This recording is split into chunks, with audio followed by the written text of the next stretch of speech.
Justice Samuel Alito tried to embarrass Jasmine Crockett in front of the nation, but instead, he became the one who couldn't handle the truth and left the hearing without saying another word. The hallway outside room 2141 of the Rayburn House office building was unusually quiet that morning. You could sense the weight in the air, not because of what was on the docket, but who was. Justice Samuel Alito had agreed, somewhat reluctantly, to appear before the Oversight Committee. That alone had drawn every camera, reporter, and law clerk in Washington to the edge of their seats. Inside, the long mahogany desk stretched across the front of the chamber. Congressional members filtered in, taking their places. Some looked excited, others grim. Alito sat, with his hands folded on the table, his expression fixed somewhere between boredom and irritation. He wasn't used to being questioned like this. Not in public, not by elected officials, and especially not by someone like Jasmine Crockett. Crockett hadn't said a word yet. She sat 3 chairs down, flipping slowly through a leather-bound notebook, pausing occasionally to underline something with her pen. She wasn't nervous. She never was. Born in Tyler, Texas, raised by school teachers, she carried herself like someone who'd spent her entire life outthinking people who didn't expect her to. Her stare was direct, steady.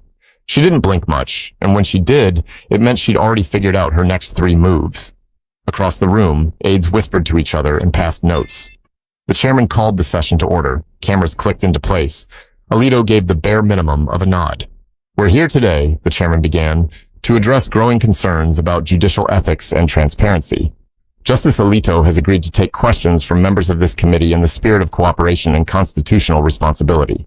Alito raised an eyebrow. His version of cooperation had limits, and everybody knew it. The early questions were polite. Too polite.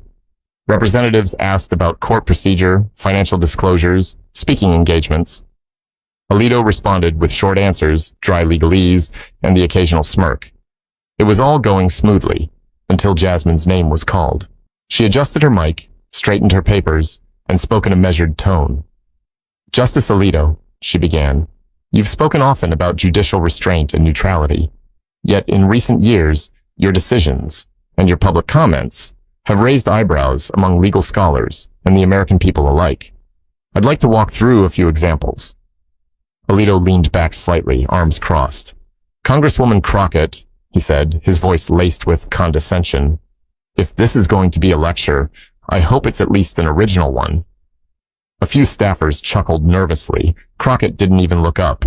She kept her eyes on her papers. "Don't worry, Justice," she said flatly. "You haven't heard this before." The tone shifted. One of Alito's aides stiffened. Someone from the press pool typed faster. She continued calmly. "Let's begin with the July ruling on campaign financing. In that case, your opinion relied heavily on precedent from Buckley v. Vallejo, yet you made no mention of its relevance in prior decisions on similar matters. Could you explain that inconsistency for the record?" Alito blinked. "I don't recall the specifics of your reference, but I assure you," she interrupted. Page 17, line 4. "You cited Buckley as controlling precedent when it served your majority opinion. But in the prior session, during Hancock versus Rhodes, you argued the same precedent had no bearing. Did your interpretation change in 6 months?" Alito opened his mouth, but the chairman tapped his gavel lightly. "Let's allow the witness to answer." Alito adjusted his glasses. "Judicial decisions are nuanced. You, of all people, should understand that nuance." There it was. The tone, dismissive, almost mocking. The kind of remark that lands just soft enough to be passed off as professional, but hard enough to be intentional. You could feel the shift in the room, but Crockett didn't flinch. She just looked up slowly, then closed her notebook. Her next move was coming, and it wasn't what he expected. For a full 2 seconds, nobody said anything. Crockett stared at Alito, eyes narrowed just enough to let you know she'd heard him clearly, but not enough to let him know how much it landed. The panel was silent. Reporters paused their typing. Even the rustling of papers stopped. Alito leaned forward, almost casually, and said, "You may want to stick to asking questions you actually understand, Congresswoman. This isn't a city council meeting in East Texas." That did it. A quiet, stifled "wow" came from someone seated near the back. 1 or 2 aides glanced at each other, unsure whether to laugh or just stay still. The chair looked up from his notes, but Crockett didn't react. No change in tone, no raised voice, just that same calm rhythm she always had when someone assumed she was smaller than she was. She uncapped her pen, clicked it once, then said, "Justice Alito, I'm going to give you a chance to walk that back because I'd like to spend the next 7 minutes focused on the law. But if you want to talk credentials and tone, we can make time." Alito scoffed. "You asked me here to speak about legal precedent, not to spar over tone. If you'd like a seminar on judicial behavior, I'd suggest you start with the Constitution, not cable news." Crockett let out the faintest breath, not a sigh, just a pause. She reached into a file folder and pulled out a transcript. "June 8th, 2022, she began. "You were keynote speaker at the Antonin Scalia Freedom Dinner.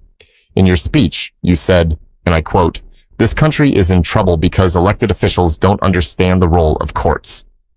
Were you referring to members of this committee?" Alito shifted. "That quote was taken out of context." She raised a finger. "I have the full recording. You were asked by the moderator, and I quote, 'What do you think about the current Congress?' You replied, 'They don't understand restraint. They don't respect separation of powers, and they've never read Federalist 78. That's a direct quote. Silence. "So I'll ask again," she continued. "Was that statement directed at this body?" Alito cleared his throat. "I was speaking generally." Crockett nodded. "Generally, right. So that wouldn't include your appearance at the Heritage Foundation last year, where you stated that certain judges have no choice but to save the nation from legislative recklessness." Alito looked toward his aide again. She saw it. "Let me ask you something, Justice," Crockett said. "Have you ever filed a disclosure about the dinner sponsors for those events? Because in your 2021 and 2022 reports, neither one shows up." Alito replied, slower this time. "Those events were deemed personal engagements, not covered by formal disclosure requirements. But they were attended by donors actively involved in amicus briefs on cases you ruled on, yes?" "I have no control over who attends public events." Crockett tilted her head. "You accepted a ride on a private jet paid for by a donor whose organization submitted an amicus brief on Chambers v. Turner less than 6 months after that flight. You didn't recuse yourself. Why not?" The chairman leaned in slightly, watching now with genuine interest.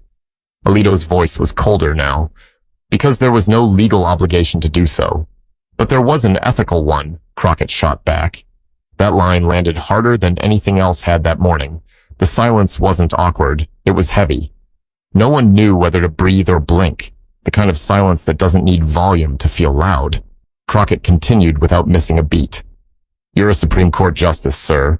Your job isn't just to interpret the law. It's to model respect for it. If people see that you take liberties with your own conduct, why should they believe you won't do the same with theirs?" Alito didn't answer. He didn't have to.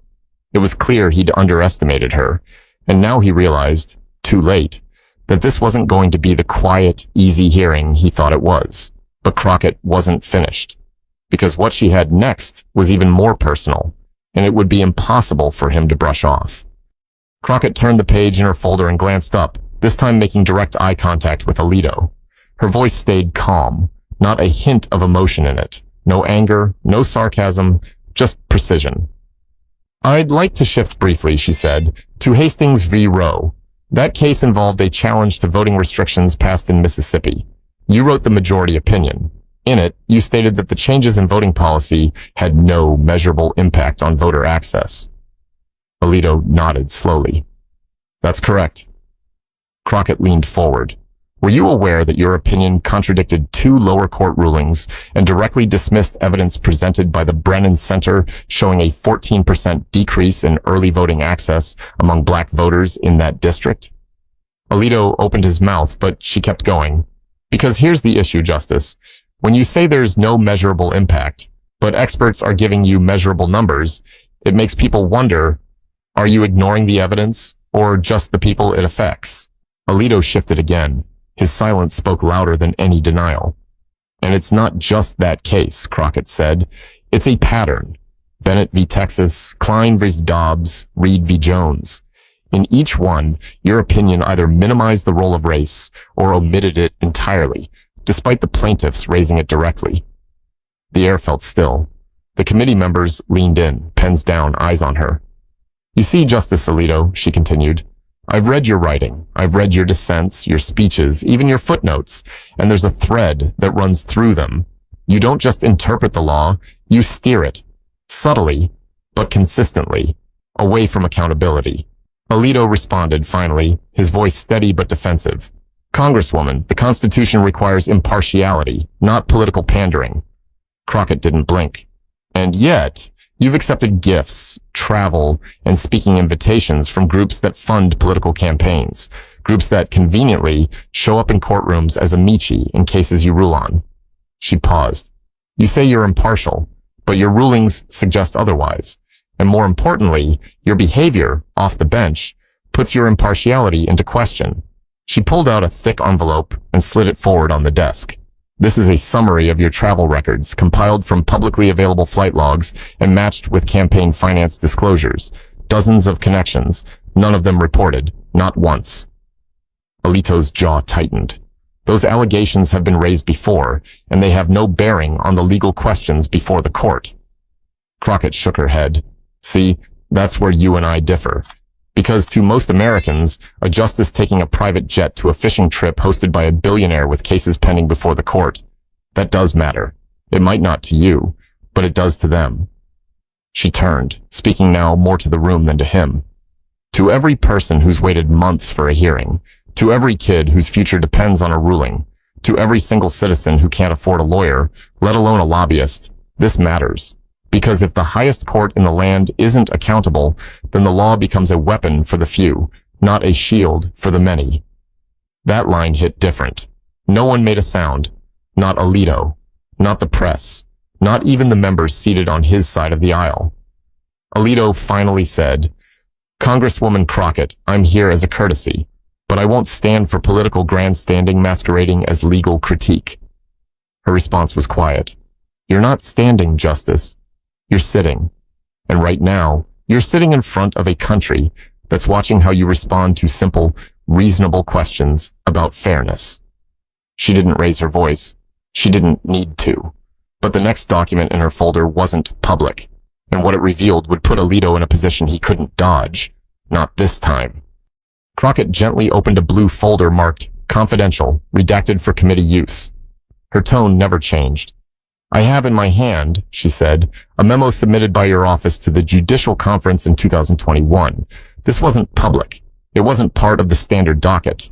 But it was reviewed, quietly, after a staff member flagged inconsistencies in your case notes for Klein v. Dobbs. Alito's eyes flicked toward his aide again, just for a second. In this memo, she continued, there's a highlighted passage where you, under your own initials, suggested that the plaintiff's arguments about coercion were politically motivated and likely exaggerated. You wrote that before the case was ever heard. Alito raised his hand slightly, cutting her off. That document was never finalized. But it was circulated, Crockett replied, and it shows prejudgment. That's a violation of Canon 3 of the Judicial Code of Conduct, which, I remind you, requires impartiality, not just in practice, but in appearance. Alito's voice rose for the first time. This is a political ambush. Crockett stayed seated, calm as ever. No, sir. This is accountability.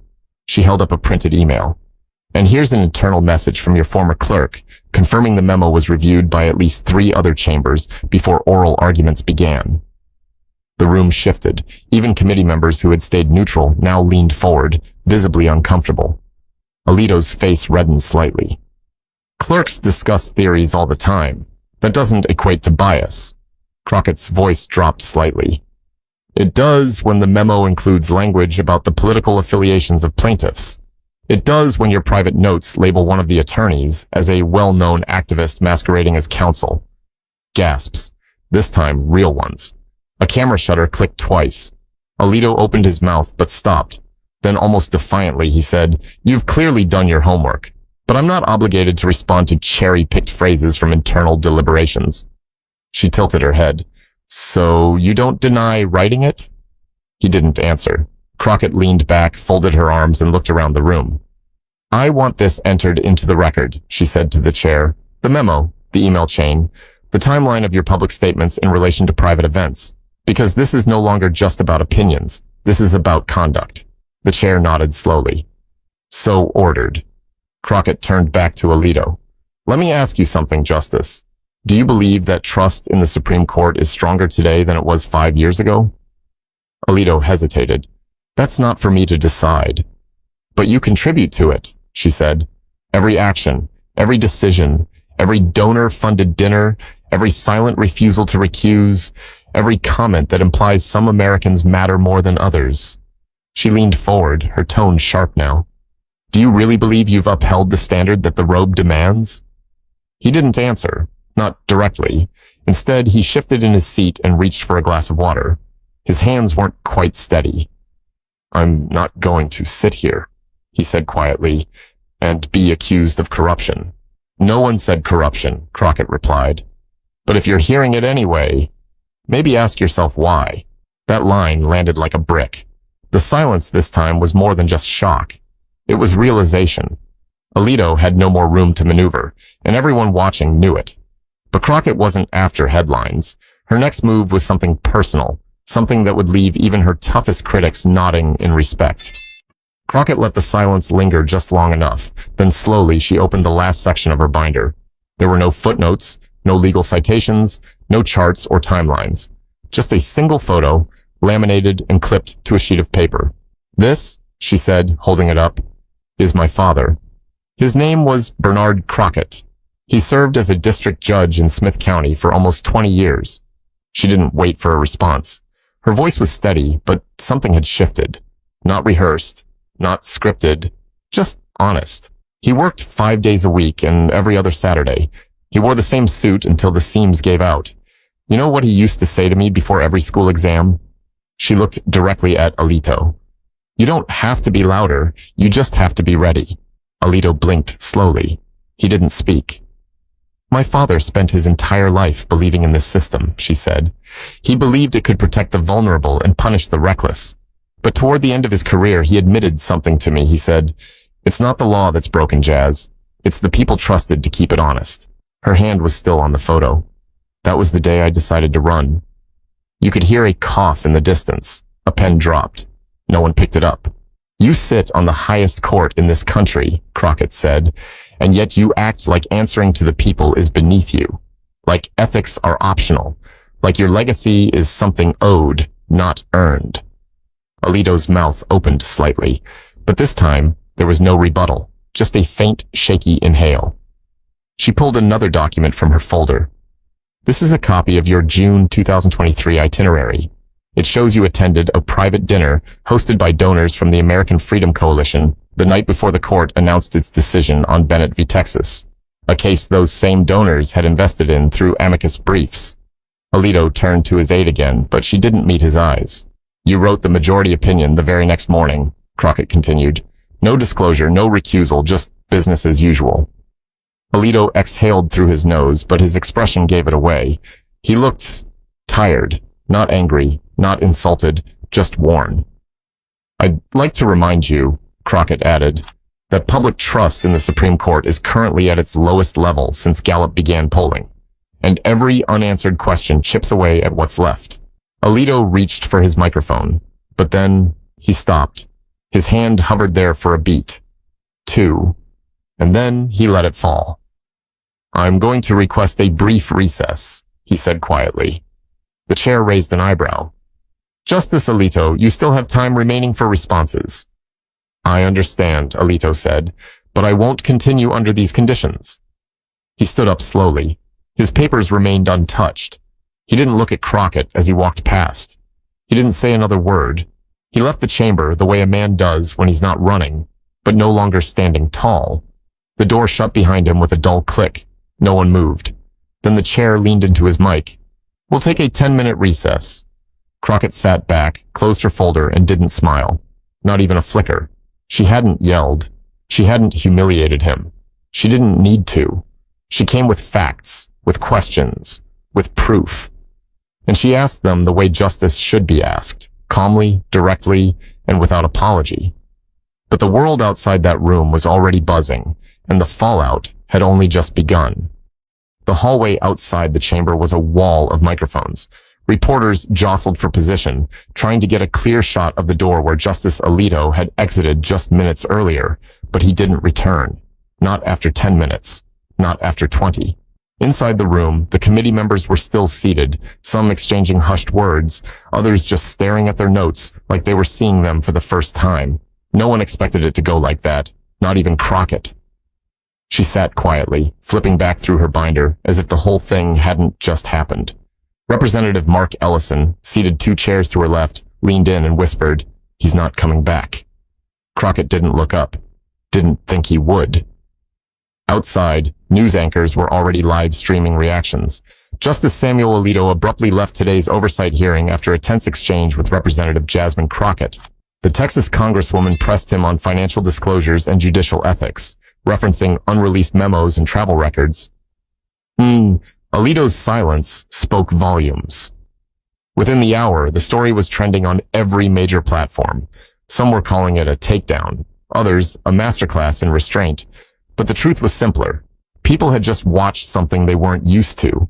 A powerful man being asked real questions by someone he underestimated.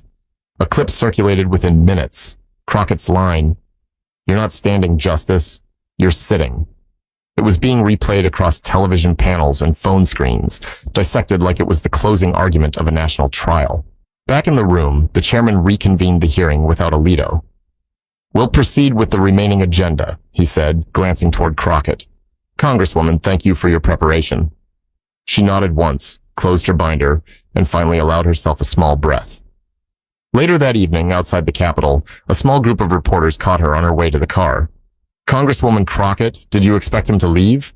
She paused, standing still in front of the flashing lights and hurried voices.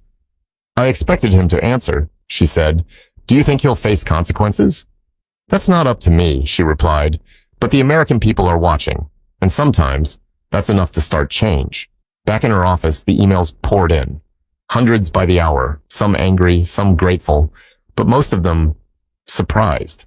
Not by what she said, but by how she said it. No shouting, no insults, just facts. A law professor from Rutgers wrote, "You've restored my faith in public hearings." A public defender in Arkansas, "My teenage daughter watched the whole thing. She said she wants to study law now." Even some of her colleagues, those who'd doubted her when she first arrived in Congress, stopped by quietly saying things like, "That was something," or "He didn't see it coming, did he?" But she didn't get swept up in it. She just kept working. Because for Crockett, this wasn't about going viral or getting a headline. It was about asking the kinds of questions regular people ask when they feel like no one's listening.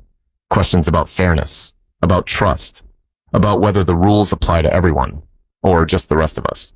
Justice Alito didn't return to the hearing that day, and in the weeks that followed, he released a short statement through a spokesperson about respecting the process and maintaining focus on judicial responsibilities. But no apology came, no acknowledgement, just silence. That, in itself, spoke louder than anything he might have said. But Crockett wasn't finished yet, because in the days that followed, she had one more thing to say, and it wasn't for the committee. It was for the people watching at home. 2 days after the hearing, Jasmine Crockett sat in front of a plain backdrop in her district office in Dallas. No fancy stage, no podium, just a single camera, a staffer behind it, and the hum of passing cars outside the window. She took a breath and looked straight into the lens. "Let's talk," she began. Not as a congresswoman, just as someone who grew up hearing that the law was the one thing that was supposed to treat us all the same. She didn't read from notes. She didn't wear the usual pin on her blazer. This wasn't about policy. It was about people. Maybe you watched that hearing. Maybe you only saw the clips. Maybe you didn't watch at all. But what happened that day wasn't about scoring points. It wasn't about getting someone. It was about asking questions. Real ones. The kind every American deserves to ask when they see something that doesn't sit right. She paused, letting the words breathe. "You know, my first job out of law school wasn't glamorous. I defended people who couldn't afford an attorney. People who were treated like they didn't matter. And I learned quickly that justice isn't blind. It just turns its head when it's uncomfortable." She leaned forward a little, eyes sharp. "If you're watching this and you think, well, that's just how power works, I want to remind you that power isn't permanent. But the truth? That sticks around, long after the cameras turn off." She held up a small card. This is my father's bench card. He kept it in his pocket every day he was in court. It says, dignity costs nothing, but once lost, it can bankrupt a man. Her voice softened. He believed in quiet strength, in being prepared, in making your words count. That's what I tried to do, and I'll keep doing it, whether anyone walks out or not. She stood up, not to end the recording, but to send a message. To anyone watching, young or old, who's ever been told to quiet down, to wait their turn, to stay in their lane, don't. She picked up the binder from the hearing. Learn your facts. Ask your questions. Hold people accountable. And do it without shouting. Because the loudest room isn't always the one with the most power. It's the one with the most truth. She gave the camera one last look. If that hearing made you feel something, anger, pride, frustration, whatever it was, don't let it fade. Channel it. Read more. Ask better questions. Vote with your eyes open. A brief smile crossed her face. And subscribe if you want to keep hearing stories that don't just make noise, they make change. The screen faded to black. Because in the end, it wasn't about Jasmine Crockett versus Samuel Alito. It was about something much bigger. The idea that truth, spoken clearly and without apology, still matters. Even in the highest rooms of power.